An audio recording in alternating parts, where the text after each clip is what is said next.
Hello hello नमस्कार सम्पूर्णमा म तपाईहरुको बिरबलले उपस्थित भइसकेको छु है। आज चाहिँ कहाँ को गोदाममा छ भन्नु हुँदैछ होला है। अस्तिको पालीको भ्लगमा चाहिँ तपाईहरुलाई मैले बिउ परीक्षणका लागि गएको थिएँ भनेर तपाईहरुलाई मैले भ्लग देखाएको थिएँ है। आज चाहिँ त्यो बिउ परीक्षणको गरिसकेर आए पछाडी म चाहिँ धानको गोदाममा छु है। यो धानको गोदाम तपाईको तल बुट्टाहरुदेखि मुनि छ हाम्रो तमर बिउको। यहाँ चाहिँ आज बिउको नाम, तौल, जात, उन्नत जात हो कि के जात हो त्यो लेखिँदैछ है। कहिले भएको हो यसको उत्पादन वर्ष त्यो लेखिँदैछ। म त्यो लेख्दैछु। अहिले तपाईहरुलाई म कसरी मेसिन चल्दैछ देखाउन जान्छु। र अर्को कुरा चाहिँ के हो भन्दाखेरि तपाईहरु घरमा कुन बिउ चाहिँ धान रोप्नुहुन्छ त्यो कमेन्ट गर्नु होला। यहाँबाट बोरा यहाँ खोलेर यहाँ हालिन्छ।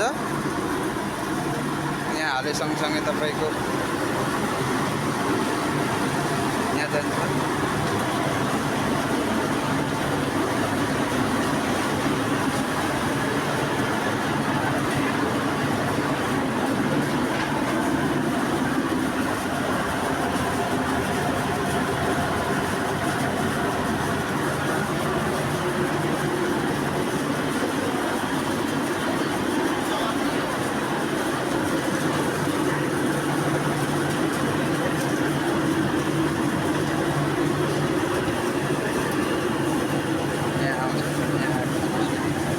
बोरामा यसरी प्याकेजिङ हुन्छ। यहाँबाट प्याकेजिङ भएर आएको यहाँ माथि गएर यहाँ आएपछि ठक्कसँगले यहाँ बोरामा भरिन्छ च्याट्टसँगले।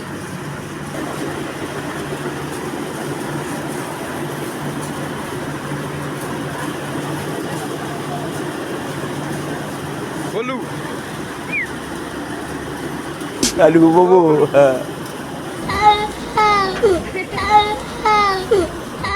लगायत हाम्रो धान बनिँदैछ है। यहाँ भित्र बनिँदैछ। म चाहिँ अब सुरुङ्गा जानुपर्ने हुन्छ यो बाइकमा। सुरुङ्गा काम छ त्यहाँ पुगेर 1 घन्टा जतिमा आइहाल्नेछु। ल गाइस बुट्टाबारीको चिया बगान है गाइस।